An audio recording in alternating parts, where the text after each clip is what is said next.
We're glad to have you back, Jim.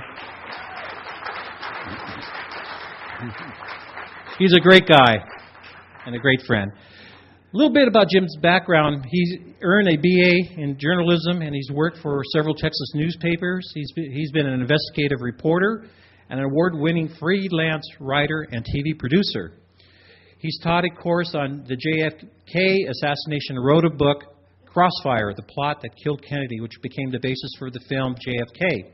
Jim's also written Rule by Secrecy and The War on Freedom, and he has appeared on many TV and radio programs, including Coast to Coast, and his most recent book is The Rise of the Fourth Reich.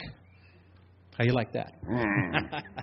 In addition, in identifying those who supported Hitler and his Nazis, they managed to there was the influx of post-war Nazis and their National Socialist philosophy into the United States. Jim will answer the following questions and more. Did the Nazis develop and test an atomic bomb before the end of World War II?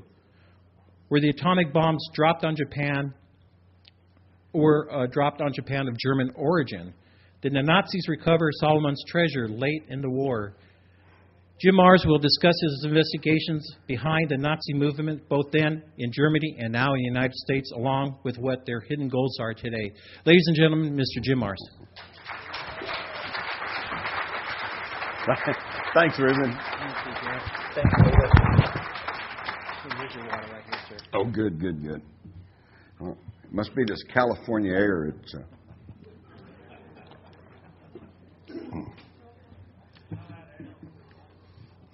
It's a pleasure to be with you here today, especially since I feel like I'm preaching to the choir.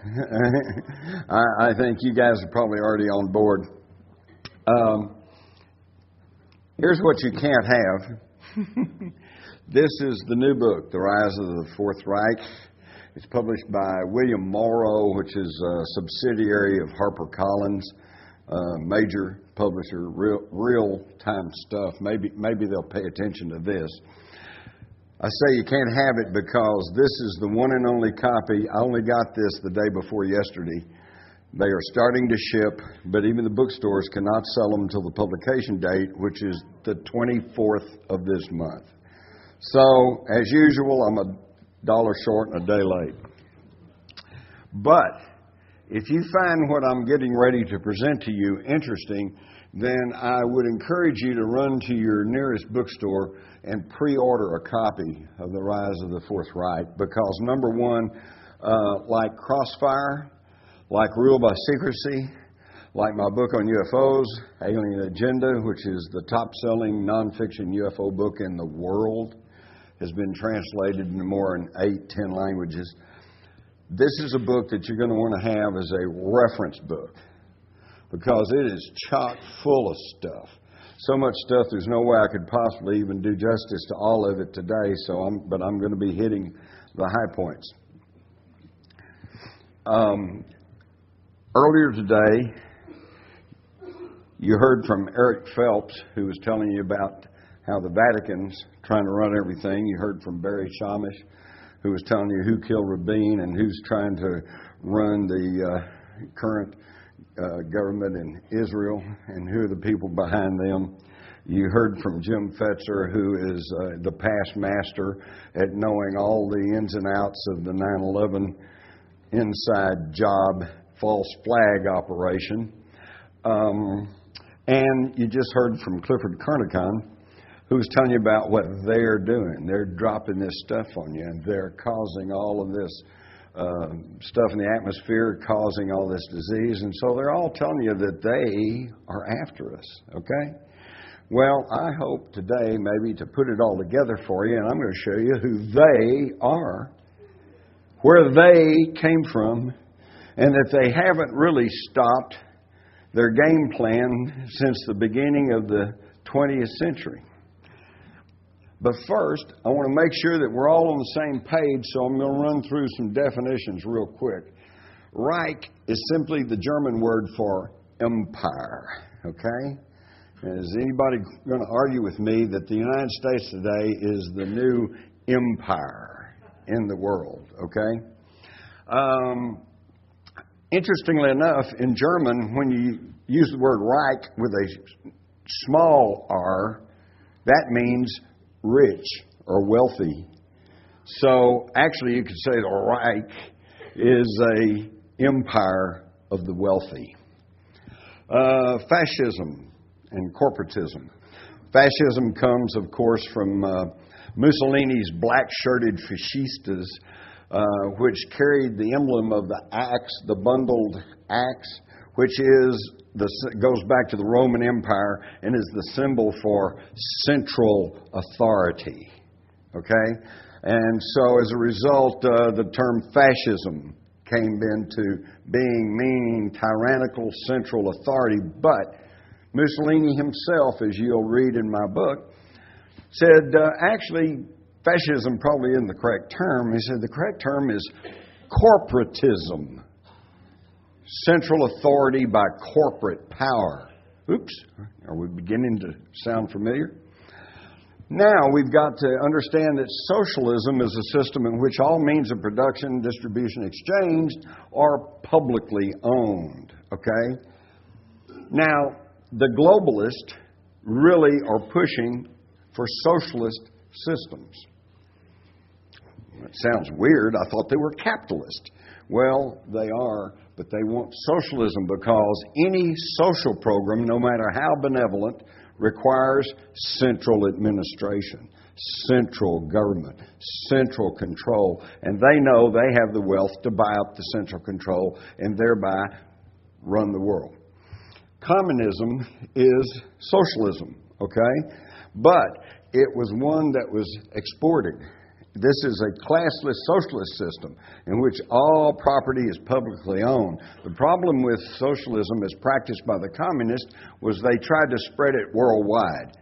They created the International, Workers of the World Unite, okay? Well, the globalists, the financial elite that want to run the world do not want a one world system. If it's a one world system, how can they play one nation off against the other or one economic bloc off against another? And this they have to do because they've learned from the times of the Rothschilds that you play one nation, one economic bloc against each other for power and control. So, what did they do to stop the spread of communism? They created National Socialism. And this goes all the way back.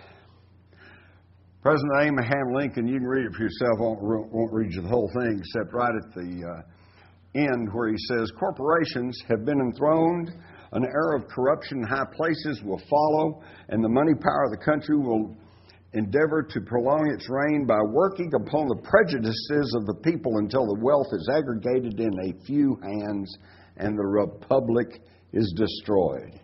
He understood this. And we'll come back to Lincoln a little bit later on, and we'll see what the parallels are between Abraham Lincoln and John F. Kennedy. Let's go back to the creation of the Federal Reserve System. Most of you all are already aware of this. Here's the house on Jekyll Island off the coast of Georgia where they met and plotted and conspired to push through the Federal Reserve System, which of course is 12 regional banks owned by private banks, which are in turn owned by private stockholders, many of which are not even Americans. It's the international bankers' chokehold on the United States, and one of the men instrumental in doing this was the first chairman of the Federal Reserve System, Paul Warburg. Any of you older people like me who used to read Little Orphan Annie, you might recognize Daddy Warbucks.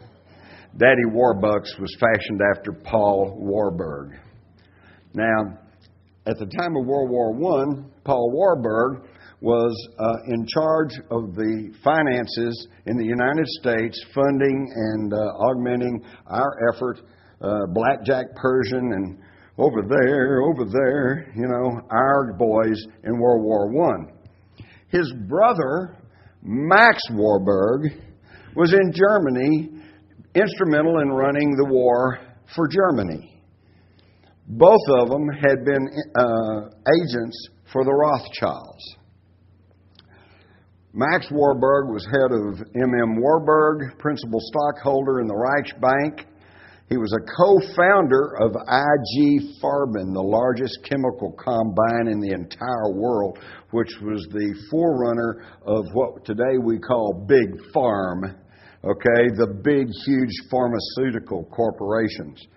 It was Max Warburg who helped arrange the Seal car that went through Germany and took Lenin into Russia to take over the revolution in Russia for the Bolsheviks, which became the communists. He was also a board member of Hamburg America Steamship Line along with Prescott Bush, President Bush's grandfather. Now let's look at the Russian Revolution of 1917. This was verified by Woodrow Wilson. The bulk of financial aid from the United States and from the Bank of England went to the Bolsheviks, the communists. We created communism. Now, why in the world would they do that? Well, it's simple. We saw it within our lifetimes. Early on, they had set out for a program to create what we know as the Cold War. The socialist East versus the capitalist West. And you play them off against each other. And there's an arms race, and there's an economic race, and spies, and all this stuff going on, and for power and control. Lenin would never have gotten to Russia without the help of Max Warburg and the capitalists of the West. Leon Trotsky would have never gotten out of New York and certainly wouldn't have gotten out of the hands of the Canadian authorities except for a special passport from Woodrow Wilson and the approval of Winston Churchill, who was Secretary of the Navy or Admiralty at that time. Okay? So they created communism. And as one writer has said, why would they want to support a system that, whose avowed purpose is to destroy capitalism? And why would they play ball with them? Why would they give them money unless they controlled them? And they did.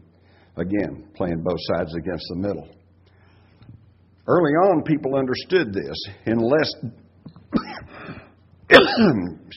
dumbed down days, here's a St. Louis Post-Dispatch from 1911 shows Wall Streeters shaking hands with Karl Marx. You got George Perkins, Teddy Roosevelt, John Ryan of National City Bank, John D. Rockefeller, and Andrew Carnegie. They knew that these people were globalist at heart and that they were creating communism. Okay? But we don't know that today, do we? Because we're not taught that. And, excuse me, I got to go watch American Idol. Oh, that's right. I'm sorry. I'm not that dumbed down. I'm trying to speak to y'all, okay? They knew it, but we don't. And, folks, French philosopher Georges Santayana had it down exactly correct. If you don't profit from history, you're doomed to repeat it. And we're repeating it right now today. Same old stuff, as you'll see. Quickly, let's look at the 10 steps to create an ideal state as offered by Karl Marx in his Communist Manifesto.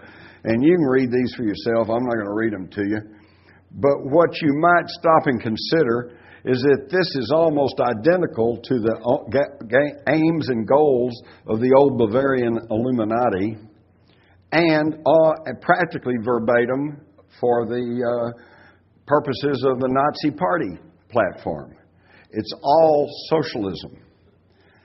But like I said, what happened is after they created communism in Russia, the people in Russia got a little taste of freedom and they went wild and they said, we're going to spread this worldwide. And the next thing you knew, there were strong communist parties in Italy, France, England, the United States. And so these globalists grew fearful. We have to do something to stop this. And, of course, the way they've made this work all this time is through the Hegelian dialectic, which for you intellectuals is thesis versus antithesis equals synthesis. But for the rest of us, it's problem, reaction, solution. Okay? And George Hegel, was simply trying to come up with a formula to explain human behavior. You want to go see one movie, your wife wants to go see another movie, you have the thesis, she has the antithesis. So then you reach a solution or a compromise. You might, slug it out, or you might toss a coin. And if you're like me and my wife, what usually happens is you end up going and see movie C, which is one you can both agree to. It's not your first choice, but it's a compromise. He came up with this as simply a way of coming up with a formula to explain human behavior. But the globalists took it a step further. Why wait for a problem? Let's create the problem. And then offer a draconian solution, and when everybody goes, oh, no, you can't do that, then we'll back off a little bit, and we're another step ahead. All right? We saw this in the wake of the Oklahoma City bombing. Anti-terrorism legislation, they're going to strip us of liberties, and you can't do this, and we won't do that, national ID cards. And the thesis was this so-called terrorist attack, which was, again, a homegrown false flag operation, as most of you know. But the perception was we were attacked. The antithesis is the solution, anti-terrorism laws. And at that time, there were enough people concerned with civil liberties that they were going, wait a minute, we don't want to do it, So they watered it down, and then they went ahead and passed it anyway, so they're already a step ahead. Now, of course, most of the draconian steps that they wanted in this anti-terrorism legislation back in '95, when the Oklahoma City bombing took place, is now with us thanks to the Patriot Act. So, how are they going to stop the spread of communism? The only chance they had was to stop communism in Europe, particularly militarily, was Germany. So, they reached down and located a lowly German army intelligence agent by the name of Adolf Hitler, who was scrounging around, a ne'er-do-well, couldn't do very well with his painting or his wallpapering. So he started making extra money, working for the German army, acting as an intelligence agent and infiltrating German political parties. So one day they sent him to the German Workers' Party. And he came back and reported to his superiors and said, you're going to like these guys. They think we were stabbed in the back in World War II by Jews, and they want rearmament, and they want to make Germany great again, and they are violently anti-communist. And so the military says, hey, this is good.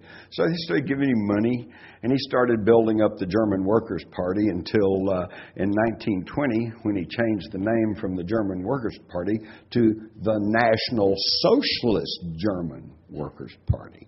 And again, it was almost identical to the agenda of the communist, but except it could be held within national boundaries.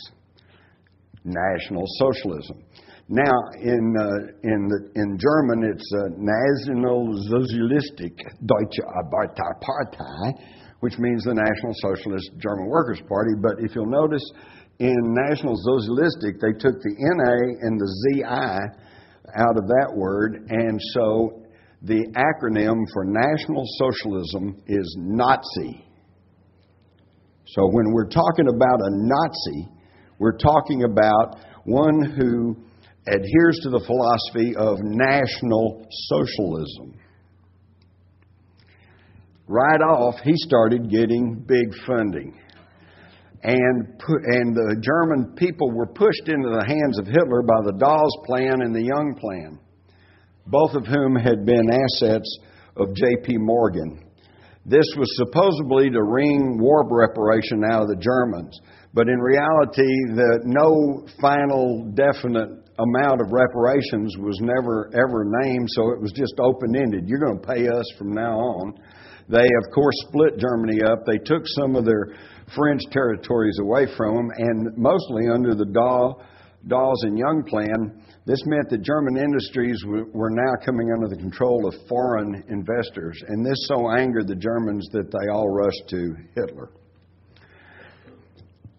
The Bank of International Settlements was handling all this, and it was run by the very globalists who had created communism. Feeding into the buildup of Nazi Germany were Dillon Reed, National City Bank, Union Banking Corporation of the United States. Union Banking Corporation was handling the money of a German steel magnate, Fritz Thyssen, who has admitted and revealed that he was the primary financier of Adolf Hitler. And who was handling Fritz Tyson's money for the Union Banking Corporation? Prescott Bush, the grandfather of President Bush.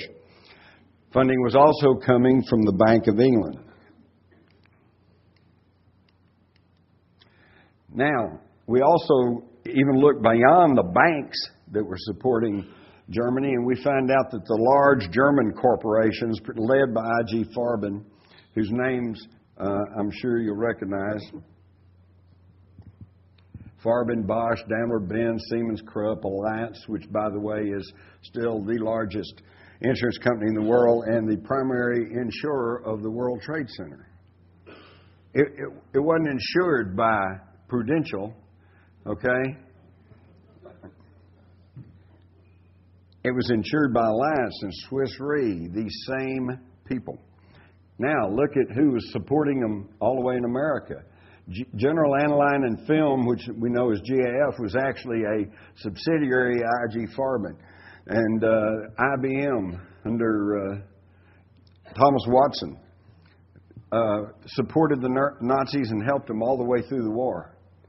When the war started, they did close down their German operation, but the punch cards necessary to run the computers so that the Nazis were able to round up dissidents, homosexuals, Jews, and make them and get them on the train schedules on time, all came from these punch cards that were made exclusively for the Nazis by IBM, and it was all funneled through their office in Warsaw, Poland. And IBM to this day hedges and fudges on their participation in World War II. Any of you that are interested in World War II, like me, as a young boy, you go out and you may have a big library about World War II. But go back and look at it closely. It's about the battles. It's about the generals. It's about the uniforms. It's about the weaponry. Oh, wow, do we like to look at those pictures of those Messerschmitts? Do we like to look at those pictures of those Tiger tanks? But have you ever stopped to ask yourself, as I did, why did all this happen? Why did all this happen? Okay? And my big question then, and we'll get back to this, is how could the German people, who in the 1930s were among the most educated, cultured, sophisticated people in the world, how could they allow themselves to get sucked into this nightmare of Hitler and his Nazis? Well, look around you, folks. It's happening today. 1936, Time magazine referred to the Schroeder, Rockefeller and Company investment bankers as the economic booster of the Rome-Berlin axis. But see, that was before the war. Once the war started, you don't hear about any of this.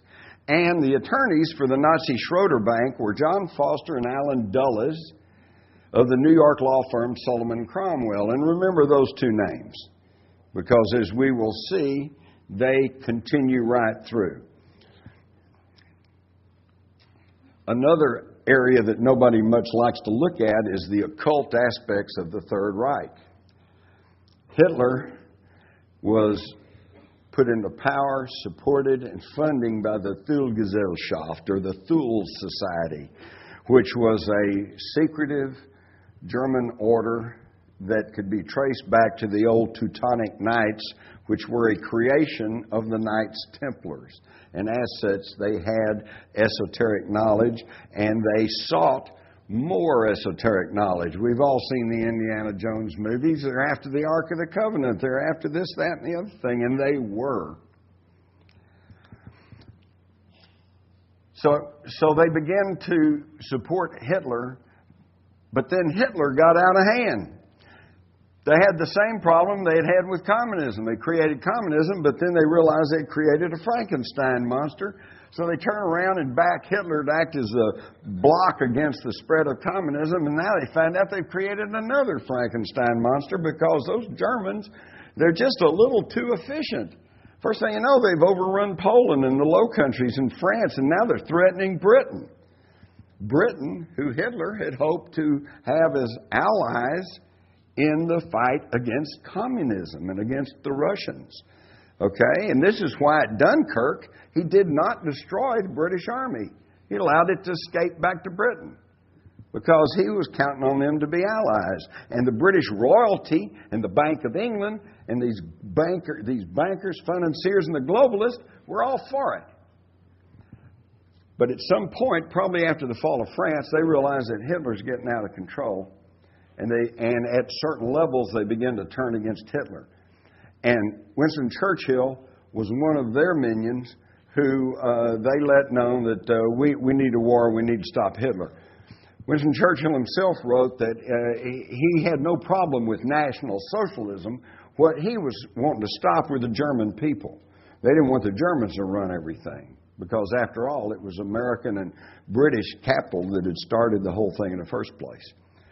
So in 1941, we have the spectacle of Rudolf Hess, his deputy Führer, his second in command, flying to England on a peace mission.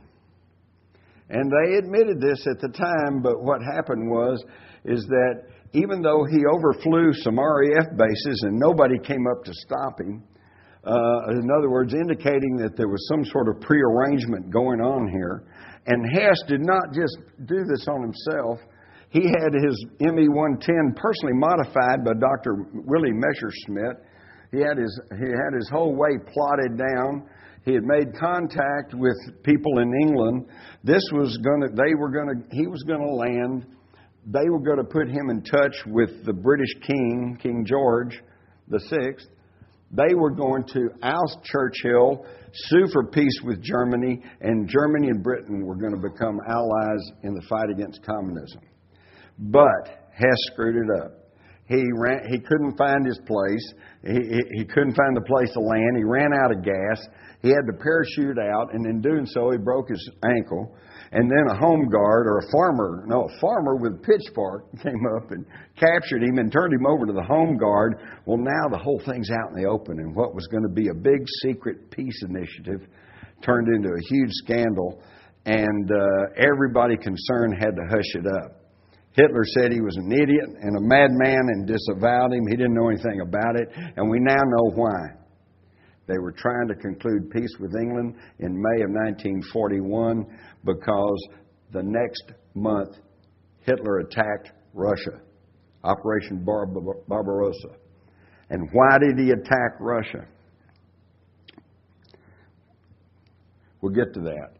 The interesting point is that, what you'll read in my new book, is that one of the only members of the royal family, the Duke of Kent, was killed in a crash in August of 1942, supposedly trying to land in a seaplane, and he hit a mountaintop.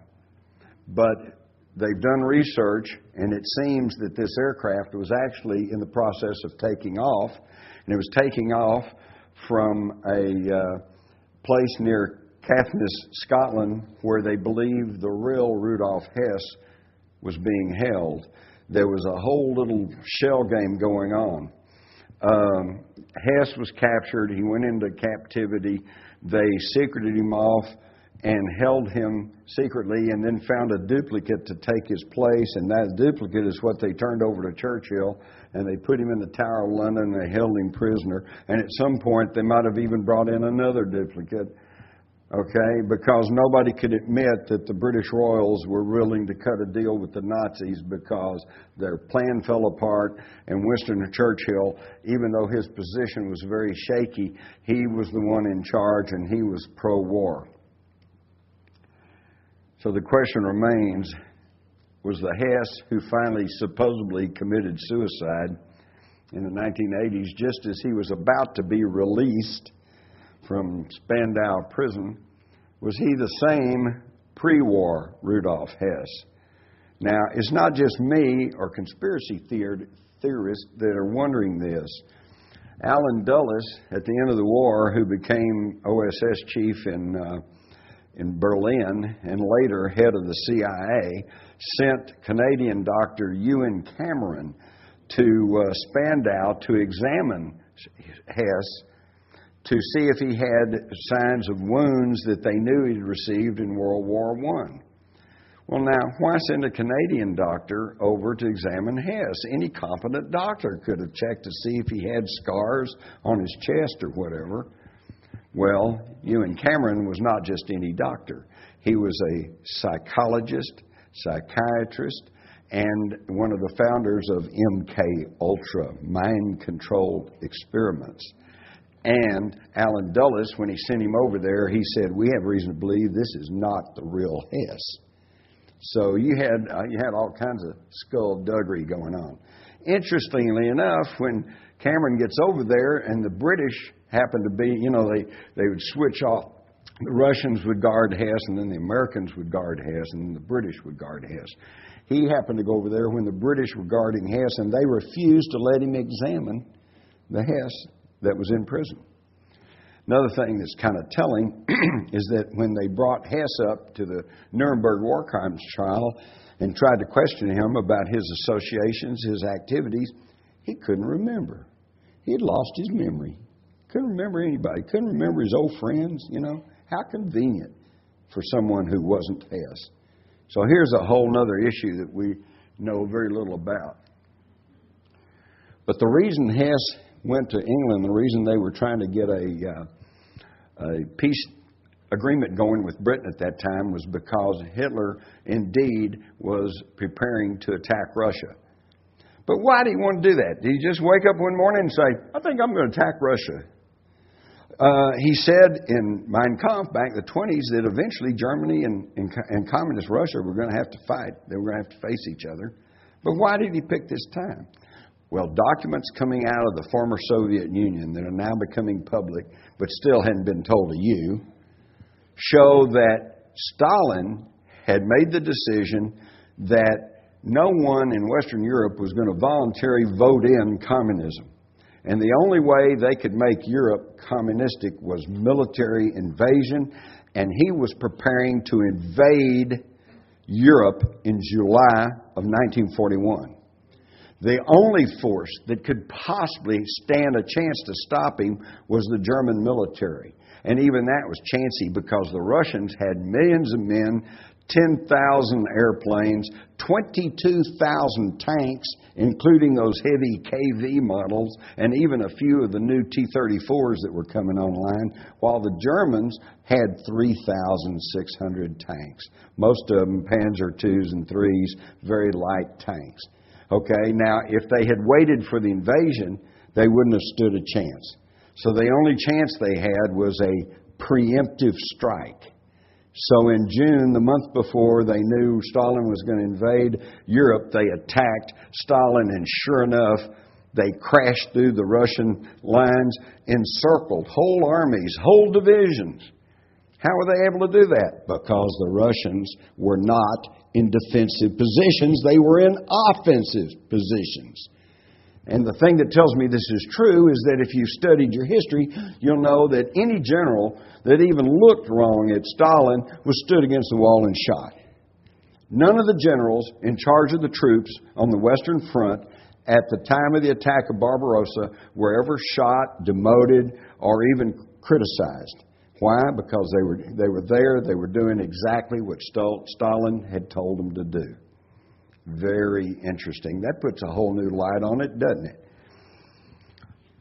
And even Hitler, finally, he explained it himself. December the 11th, 1941, during the speech he gave when he was forced to declare war on America because of the attack on Japan and the Japanese Axis Treaty, he said, he enumerated all the strength that Stalin had, and he said, if this had not been kept from being set into motion against the Reich, Europe would have been lost.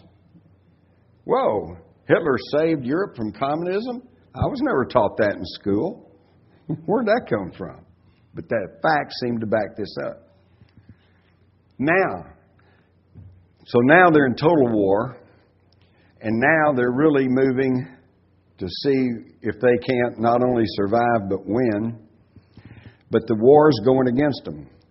In the winter of 42-43, we have Stalingrad. They got stopped there on the Volga, and the whole Sixth Army got taken captive, and the death knell of that was the last big offensive of the German army until a few months later, about 5 or 6 months later, in July 43, you had the Battle of Kursk, largest tank battle in history. And at this battle, well, I could go into detail some other time. Read about the Battle of Kursk. It's amazing. The Battle of Kursk, actually, as far as I'm concerned, was the turning point of World War II. And, of course, it was between the Germans and the Russians, so you never heard anything about it. Largest tank battle in history. And even the Russians knew it was coming. The Germans knew the Russians knew it was coming. It was one of the most stupid battles I've ever heard of. The Russians built defenses 10, 12 miles deep. And the Germans went ahead and attacked anyway, trying to close off a salient, a bulge in the lines there on the Eastern Front. And they damn near succeeded. But they couldn't quite match up, couldn't quite connect. And also about that time, Sicily was invaded, and Hitler started pulling units off the Eastern Front to go and try to protect Italy and southern France. And so basically it kind of ended in a stalemate, but the German military lost 3/4 of their mechanized forces in the Battle of Kursk. And from that point on, they were never, ever again able to gain the offensive and the initiative on the Eastern Front. From then on, it just became, one long fighting retreat back into Germany. That was the turning point of World War II. Meanwhile, Germany was developing all kinds of technological wonders. They had night vision scopes called the Vampire. They had television-guided bombs. They had the V1, the V2, which you all probably are aware of. They were working on a 3-stage A9 rocket that they dubbed the New York rocket. It gives you some idea of what they had in mind there. And they had these super Ju-390 bombers, okay? At the end of the war, in June 29th, 1945, the Washington Post said that RAF officers said they had nearly completed preparations for bombing New York from a colossal airfield near Oslo, Norway. 40 giant bombers with a 7,000-mile range were found on this base, the largest Luftwaffe field I've ever seen, said one officer. And the German ground crew said the planes were held in readiness for a mission to New York. Well, the war is about over. They hadn't even quite finished the airfield. What kind of mission are they talking about? They're talking about dropping an atom bomb on New York. And here's the 1943 feasibility study of an atom bomb blast on the island of Manhattan. Yes, folks, they were a lot further ahead than you've ever been told. And one of the reasons is because we had to make enriched plutonium by the very long, slow process of centrifuges. Okay? Apparently, the Nazis had developed a chemical method for enriching uranium. They had the bomb. And in my book, you'll hear firsthand witnesses of people who claim to have seen atom bomb tests done by the Nazis prior to 1945.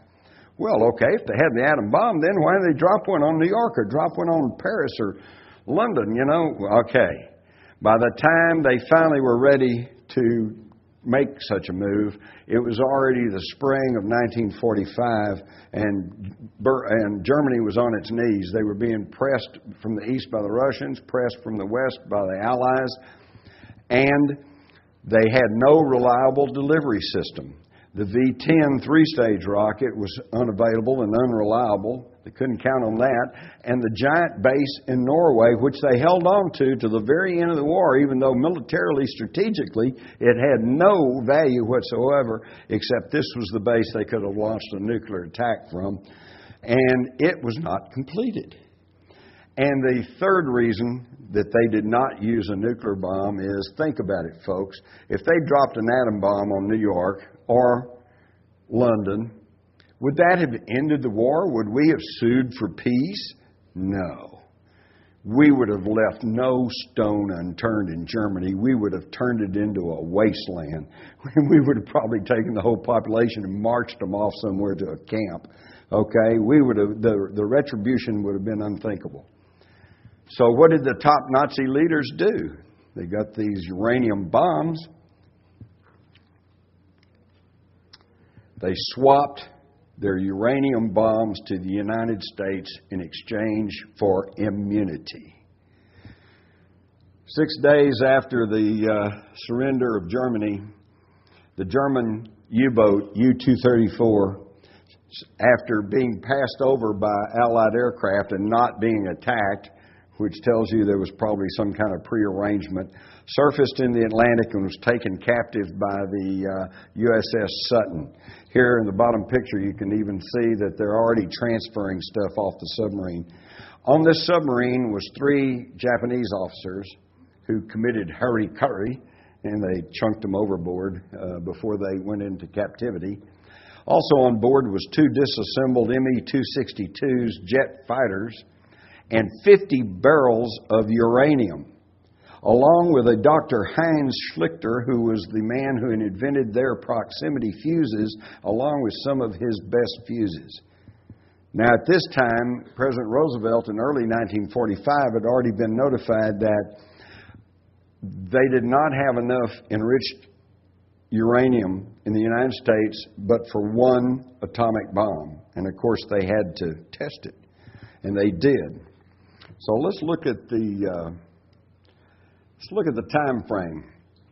Early 45, we only had enough enriched uranium for 1 atomic bomb. On May the 14th, 6 days after the German surrender, the U-234 was taken into captivity with 560 kilograms of uranium, which turned up missing. July the 16th, we finally set off our first atomic bomb test at the Trinity site, okay, and it worked. Never forget that more than half the scientists working on the Manhattan Project seriously believed that once you started an atomic reaction, a fission reaction, that you would not be able to stop it. It would ignite the atmosphere and incinerate the world. And they set it off anyway. Whew. Glad we were wrong about that. I tell you that because as we speak in some government lab somewhere, probably deep underground, they are tampering with the basic building blocks of the universe. That's a scary thought. So they tested it. It worked. The very same day that they tested it in the morning and found out it worked, later that day, the USS Indianapolis departs from San Francisco carrying bomb components to Tinian. July the 26th, the Indianapolis arrives at Tinian, and just 10 days later, the Enola Gay takes off and bombs Hiroshima with the world's first atomic bomb, a uranium bomb, whereas the bomb they tested at the Trinity site was a plutonium bomb. Why would they drop a uranium bomb that they had not tested? It's because the Nazis had already tested it. They knew it worked. They swapped us, the atomic bombs, for immunity. But it gets worse, because the atomic bombs, that was nothing. They were into other stuff. They had their V-2 rockets. They had all this stuff, and it was all taken out of the hands and out of the control of the German Wehrmacht and of the German power structure. Okay, it was all turned over to the SS. The SS created within Nazi Germany their own little empire. And they were in charge of everything. And SS General Hans Kammler is the guy who ended up in command of all of their exotic weaponry. He told Werner von Braun openly that he was going to turn over the V-2s and the V-2 scientists to the Americans in exchange for immunity. And yet, as we all know, that didn't happen. He disappeared after telling von Braun, I'm going to disappear, and he did, although there are rumors he was seen in the United States after the war. And we know that the Patton's army going through Bavaria and on into Czechoslovakia picked up the V-2 rockets and the rocket scientists, including von Braun, Walter Dornberger, and the rest. So what did Kammler have that was even more enticing to the Allies than V-2 rockets? Well, he had flying saucers, for one thing. And these saucers some of them did not fly using jet propulsion. There was a secret Nazi research facility in Poland near the German border. Here you can see what's left of it today. And I would point out this very strange structure right here.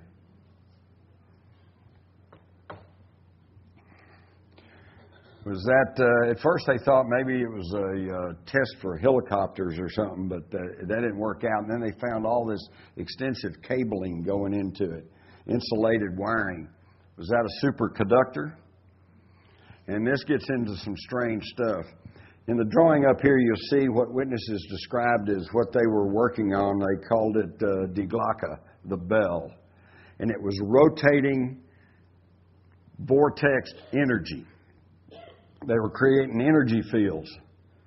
And any of you that have looked into UFOs, you know that that's the UFO propulsion, rotating energy fields.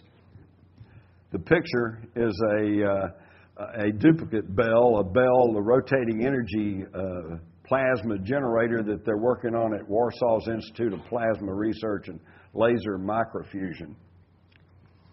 So they found out there are a lot of attributes to this, including the possibility of creating wormholes in time and space. Time-traveling Nazis. How do you like that? Sounds like a bad sci-fi movie, but folks, it was real. Now this leads us into the white powder of gold. Does everybody know about the white powder of gold?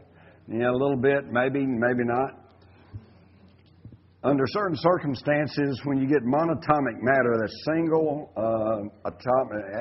atom elements, heavy elements of gold and silver, and when under certain circumstances, when you spin them, the nuclei begin to come apart and change and alter and mutate, and it changes composition. This has been studied at several universities, and a guy by the name of David Hudson in 1988 actually obtained 11 patents on what he called ORME, orbitally rearranged monatomic elements. Interestingly enough, ORME is ancient Hebrew for the tree of life. Oh, thank you. Actually, I got one here. I just wasn't using it. You can find all this in gold, silver, copper, platinum, all these heavy metals, all of which are conductors for energy. Now, to show you this isn't just some wild rambling, here's just a few of the scientific papers that have been published talking about the atomic structure and the ability to change the formation and to modify the nuclei of atoms. We're talking about, this is what I was talking about, this is the basic building blocks of the universe, energy. And if you can alter energy at the atomic and subatomic level, then you can just about do anything. Now, let's quickly take a look through history to find out, is this really stuff that we're just now finding out? No. This is something that's known throughout history. We know that the alchemists were all trying to change base metals into gold. They knew somehow, probably from ancient writings, that you could mutate the atomic structure and you could create gold. In fact, Irenaeus Philalethes, whoever, a 17th century alchemist, wrote our stone, the philosopher's stone, the elixir of life, which, by the way, some people have equated to the Holy Grail, is the philosopher's stone. Some people have speculated the philosopher's stone is a meteorite or some object from space. But he wrote, our stone is nothing but gold adjusted to the highest degree of purity and subtle fixation of very fine powder. Now let's go back further in history.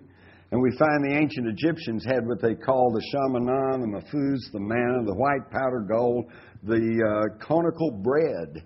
Okay, and it was said that this was given to the pharaohs on their journey to the afterlife, and that at each step along the way to the afterlife, they would stop and say, what is it? Because they didn't know what it was. It had been handed down to them from ancient gods. We can find it mentioned in the Bible, but not by that name. As the Israelites came out of Egypt, led by Moses, who we are told was steeped in Egyptian lore and knowledge and knew about this stuff. They wandered in the wilderness, and how were they sustained? They'd wake up in the morning and there was a fine white powdery substance lying on the ground. And they would ask, what is it? And in Hebrew, what is it? The word is manna. This was the manna from heaven. And they would mold it into little cakes. They'd heat it up. They'd eat it. And that's how they sustained themselves. Because what they had found with monatomic gold is it not only has healing properties, it actually cleans up your DNA. Now, it's also said that the Ark of the Covenant contained white powder. This is where they carried the white powder. And this white powder obviously had a power of its own. And it's been honored down through the centuries. In this painting of a Knights Templar meeting, we see the Ark is venerated. And in the George Washington Masonic National Memorial, we find the Masons still revere the Ark of the Covenant. So let's take just a half minute and look at the Ark of the Covenant. We know from the Bible description, the dimensions. We know the lid of the mercy seat was 3.5 inches thick and made of pure gold.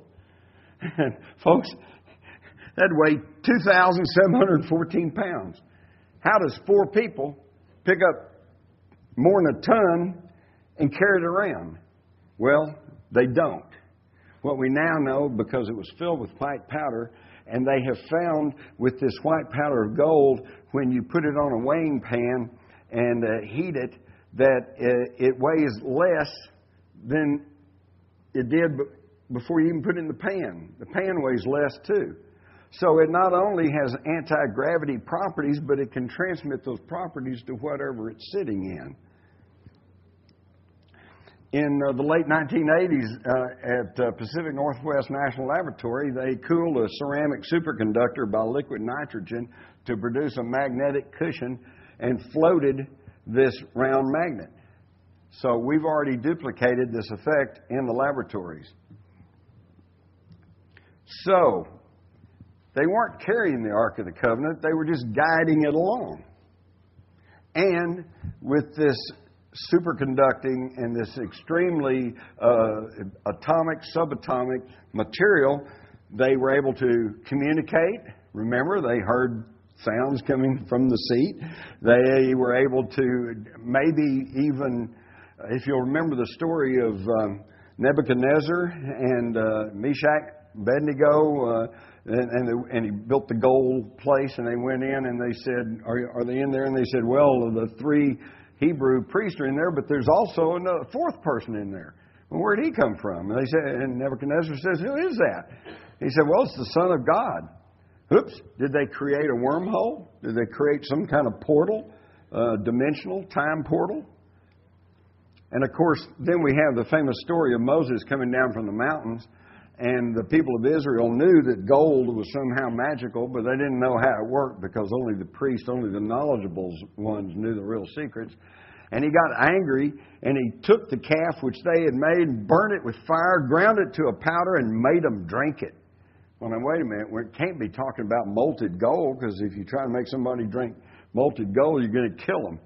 No, he was reducing it to the powder and giving it to them to improve their DNA and maybe sharpen up their brains a little bit so they would begin to understand what was going on. Mount Horeb in the southern Sinai is also known as the Mount of Moses. And in 1904, the British archaeologist Sir William Petrie discovered what he called an ancient Egyptian temple on Mount Horeb. And nearby, they found ancient gold mining operations. And Petrie and his people, when they were exploring there, they lifted up the flagstones, and what did they find but white powder, a white powder. They didn't know what it was, so they left it open, it all blew away. Was this the powder? Of course it was. And the wealth of the Israelites gathered in Egypt, along with their knowledge of such things, finally was put to rest in Jerusalem in Solomon's temple. And researchers have said that Solomon's temple was a carbon copy of a Sumerian temple dedicated to their god Ninurta and constructed almost 1,000 years previously. How many of y'all read Sitchin? You know about the Anunnaki and you know about... Yeah, there you go. This information came from Sumeria down into Egypt thanks to the patriarch Abraham, and that gave rise to the Egyptian civilization, which, if you know about Egyptology, just seemed to spring from nowhere, full-blown, and then instead of evolving upward, it devolved. So the earliest of the Egyptian stuff was the best. In the back of the Solomon's temple was the little area where they kept the ark, and that was the worship area. And the front was like this huge barn-like thing. Well, what was that for? That was to hold the treasure, because when they came out of Egypt, Moses told them, take everything you need, meaning clothing and food, but they took that to mean take anything that wasn't nailed down. And they took gold and silver, and they took a lot of riches, and then for 40 years they went through the wilderness, conquering one city-state after another. And as was the custom of the day, when you whipped somebody, you took their wife, their children, you took all their goods, you took their gold and silver. And so, after a while they got tired of schlepping that through the desert, and they finally stored it in Solomon's temple. And the Solomon's treasure was the legendary and the greatest treasure in the history of the world. Man, I'm running out of time. I'm barely there. I better get moving. So what happened to it? The Romans attacked Jerusalem. They got a portion of it. They took it back to Rome. 400 years later, Alaric the Goth sacked Rome, and they carried it back to their home grounds in the Languedoc region of southern France. That gave rise to the Cathars, and then to the French aristocrats, including St. Bernard, who fomented the First Crusade to bring freedom and democracy to the Middle East. No, not really. No, they were going after the rest of the treasure.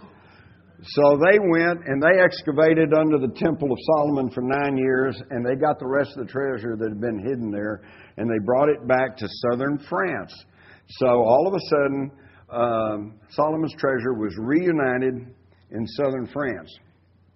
That, of course, brings us to the mystery of Rennes-le-Chateau, which I won't go into, but it all had to do with this fabulous treasure, which even Father Saunier probably did not discover, but he did discover some of the genealogies and at least got on the track of the great treasure. But what happened to the treasure? Hitler's top commando was Otto Skorzeny. Here he is when he rescued Mussolini off the mountaintop. And by the way, this gave Hitler the excuse. Italy changed sides and decided they were going to join the Allies. So they had imprisoned Mussolini. Otto Skorzeny goes in, rescues him, takes him back to Hitler. Hitler declares Mussolini still the legitimate ruler of Italy, and the war went on in Italy. And right up to the end of the war, we were fighting in Italy, but we weren't fighting the Italians, we were fighting the Germans. March 1944, because of all that, Hitler said, I have to protect the vulnerable underbelly of Europe. So at that point, northern France had been occupied. Southern France had been Vichy France, and it was they put on the show like it was an autonomous region.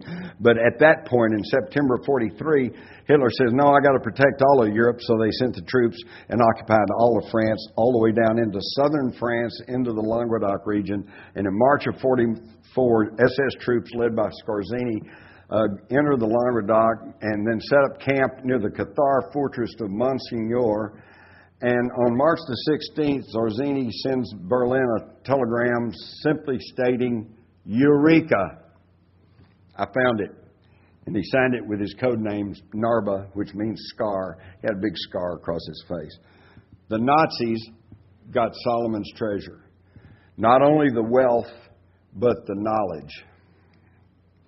The treasure was backpacked out of the mountains of the foothills of the Pyrenees, loaded onto seal railroad cars, taken to Berchtesgaden, where they were initially hidden in the warrens under there, and then the gold was melted down, the silver was melted down, the gems were spread out. When Morton Bormann, Hitler's deputy who took over after Hess, when his wife was arrested in Austria at the end of the war, she had all these ancient gold coins on her. Where did that come from? Roman coins came from the treasure of Solomon. Here is just a portion of the gold that the Allies discovered at Merkers, Germany in 1945. This is what they got. Imagine what got away. And this was because of Action Adlerflut or Action Operation Eagle Flight.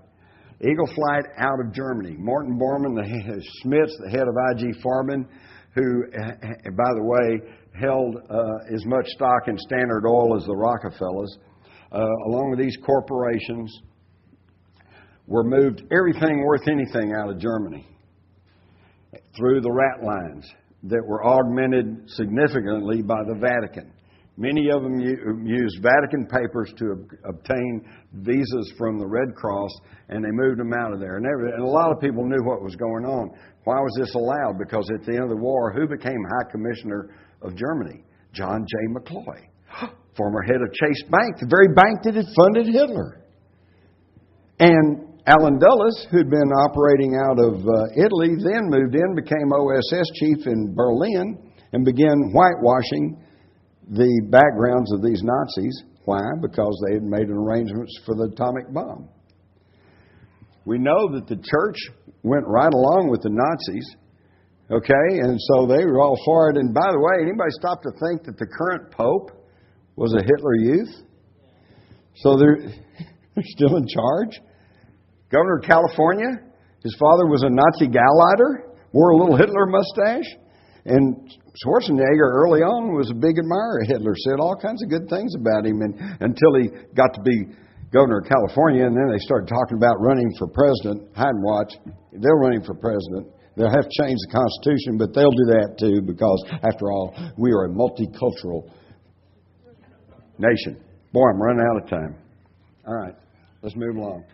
So, John J. McCloy, High Commissioner of Germany. Prescott Bush was still going. He was prosecuted for his holdings in Union Banking Corporation in late 1942, but it kind of went under the radar. Nobody really talked about that much, and they simply fined him a few $1 million and took away all his stock in Union Banking Corporation. And then, up to this day, most people didn't even know much about this. You want to know why? Because Prescott might have been a Nazi sympathizer and a corrupt businessman, but he wasn't stupid. In the summer of 1942, right as we were getting heavy into World War II, what does old Prescott do? He creates the United Service Organization, the USO. The USO that all the GIs just loved. Go watch those World War II Hollywood movies. They all go to the USO canteen. Okay, and I know when I was in the Army during Vietnam, we loved the USO. On my way up here, there's a bunch of soldiers traveling on my airplane. I heard them mention the USO. They want to go to the USO. Anyone who's ever served in the military in the United States loves the USO because it's a little piece of home that you'll find when you're far away. Prescott Bush creates the USO. How, I ask you, in the middle of World War II, can they publicly announce that the guy who's created the so beloved USO was actually a Nazi financier? It would have been a propaganda disaster.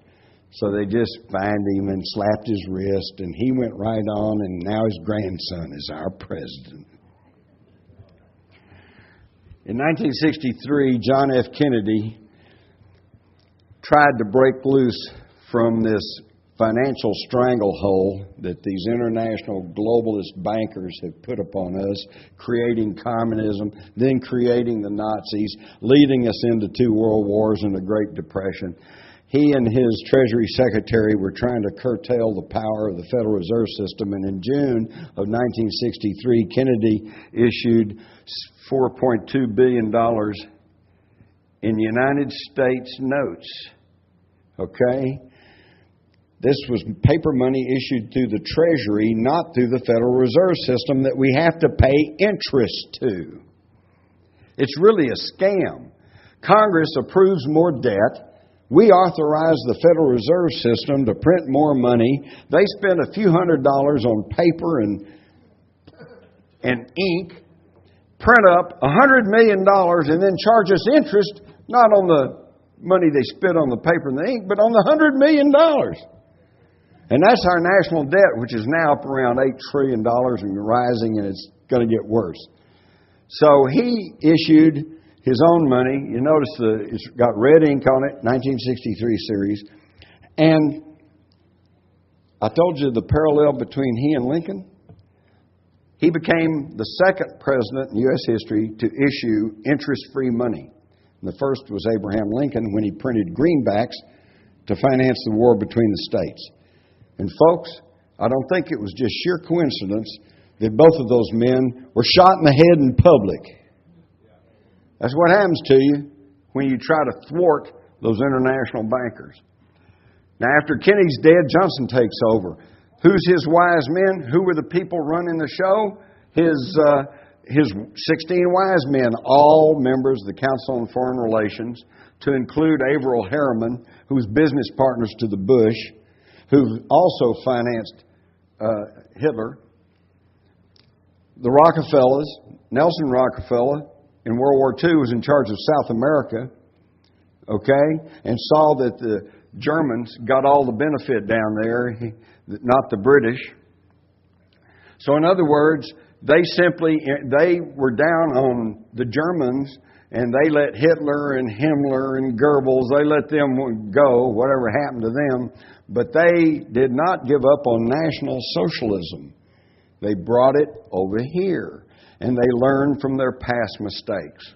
Richard Nixon got his start from the money from a Nazi named Nikolai Malexa. And with the help of the Dulles brothers, who you may recall were the lawyers for the banks that were funding Hitler, and it's even stated that they were at Baron von Schroeder's house in January of 1933 when they all decided Hitler was going to become the Führer of Germany.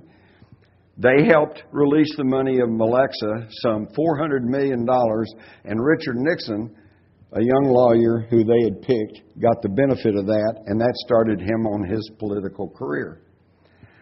Now we got the Trilateral Commission, and am I the only one who sees kind of a similarity between the Trilateral Commission logo and the swastika?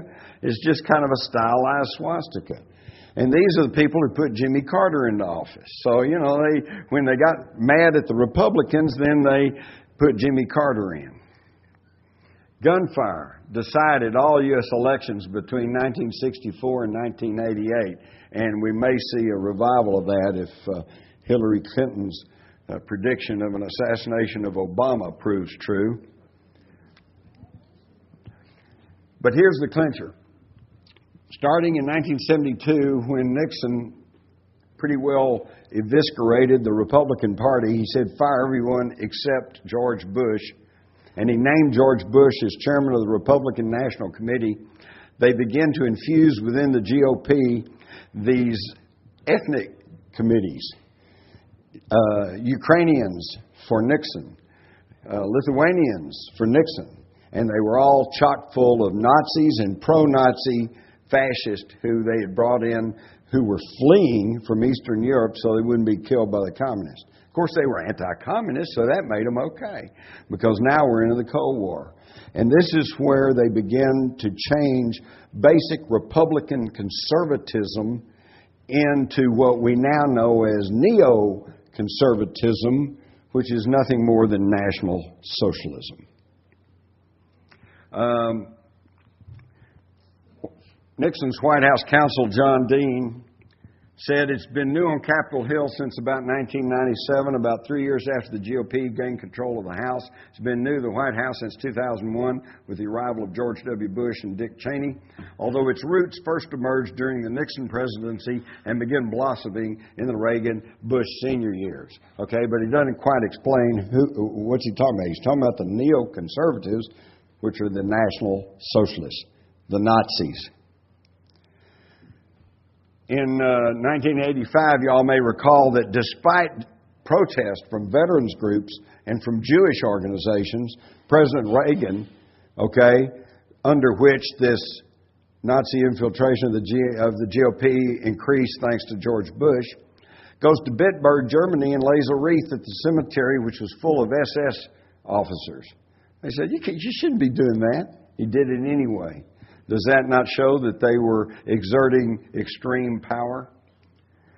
And You're going to love this. Some of you will throw cabbage at me. But the New Age, we hear about all this New Age stuff, and it's really a National Socialist dream come true. Hitler was a vegetarian. Hitler was against hunting. Hitler was against smoking. Hitler was anti-alcohol, believe it or not. Can you imagine somebody trying to run Germany and tell them they can't drink beer? Give me a break.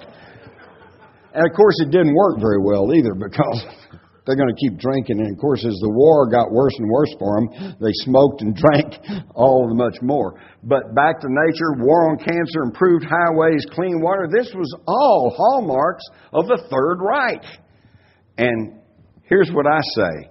Advocating a healthy lifestyle, environmentalism, preaching about that, trying to convince people to do better, that's a good thing. I'm all for you. But when you start passing laws and you're trying to force people to comply by law, that's fascist.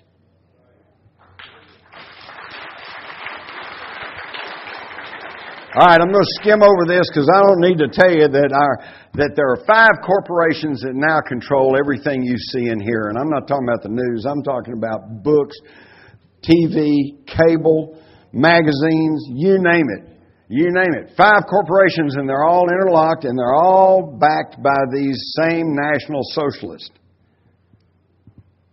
But the one I want to point to is the largest publisher in the English language, Bertelsmann AG, which is still a family-owned private corporation out of Germany by the Mohn family. And from 1921 on, Heinrich Mohn was a member of the patrons group supporting the Nazi SS. And during the war, they were the largest publisher for the German Wehrmacht, the military, okay? And today, they're the largest publisher in the English language. I had to take a whole separate slide just to try to list some of their assets. And I'm not going to read all this, except I want you to point out that they own the publishing houses: Random House, Ballantine Books, Del Rey, Fawcett, Bantam, Delacorte Press, Dell, Delta, Broadway Books, Doubleday Religious Publishing, Main Street Books, Alfred Comp, blah, blah, blah, all the way down to History Book Club, Military Book Club, Mystery Guild, Primary Teachers Book Club. Do you see how they've got control over everything we see in here? And do you understand why that you try to get something published that you know is the truth and it doesn't go anywhere? Oh, sorry, we're not really interested in that this year. They know better than to try to publish that. This is total control over the media. And that, of course, creates a real problem. In case you can't read the little Tulsa cartoon, he's watching TV and it says, in the CBS Viacom deal, look at what you get. Movies, MTV, radio, videos, Nickelodeon, news media, theme parks, billboards, Showtime, and just about every kind of entertainment and advertising you could want. And the guy says, well, what about the news? TV says, well, this is the news. And that's right. The news is what they tell you is the news. How many of you think that Ron Paul has dropped out of the presidential race? How many of you think he's dropped out? Well, good. You guys are on the ball because there's many people who think he has. He hadn't. He's just become what they used to call in the old Soviet Union a non-person because the media will not talk about him.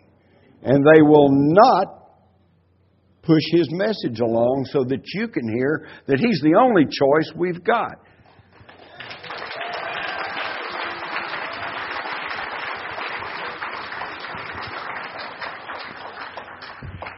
Why'd I say that?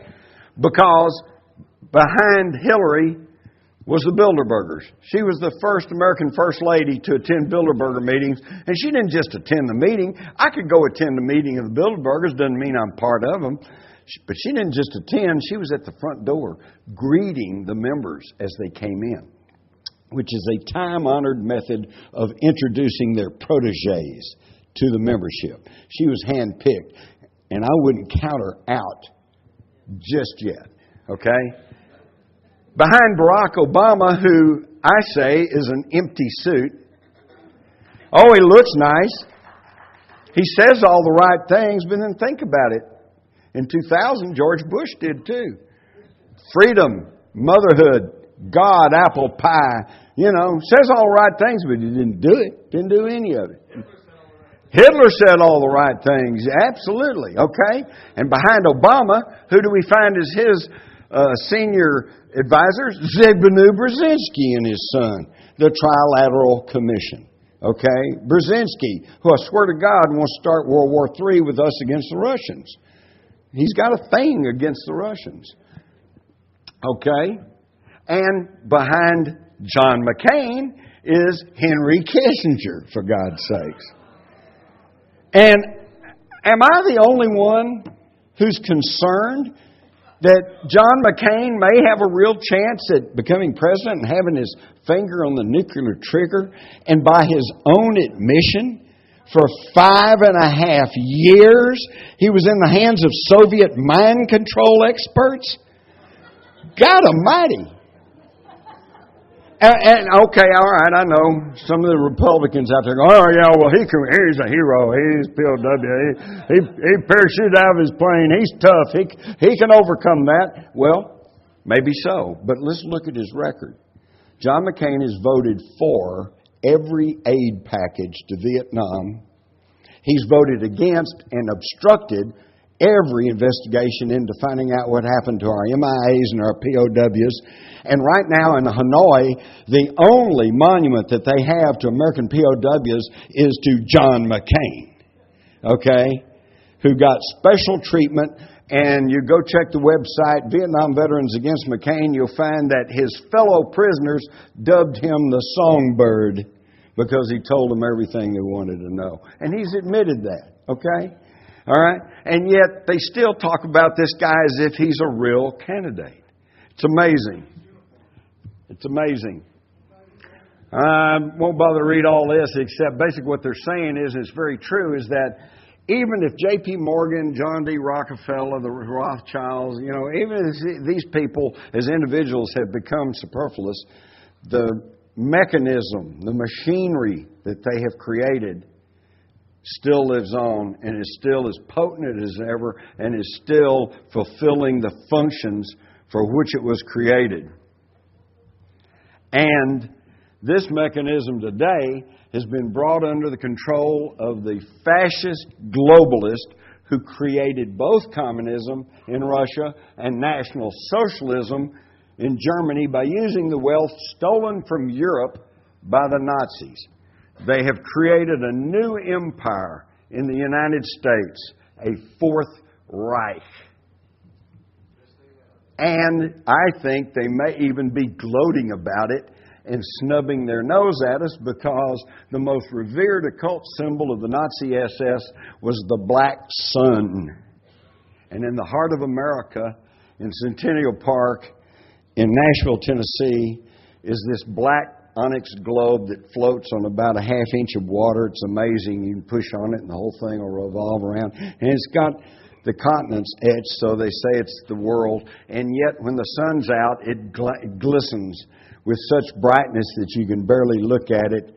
It's the black sun. It's a World War II memorial donated to Nashville by Germany.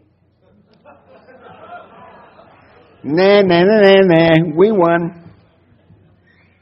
And look where we are today. I'm not even going to talk about the parallels of the Reichstag fire, the Enabling Act, 9/11, the Patriot Act. We're just following right in the footsteps. Military commissions, secret tribunals. Now they can pick you up without a warrant. Now they can hold you without writ of habeas corpus. Everything the Nazis were doing, we are now emulating.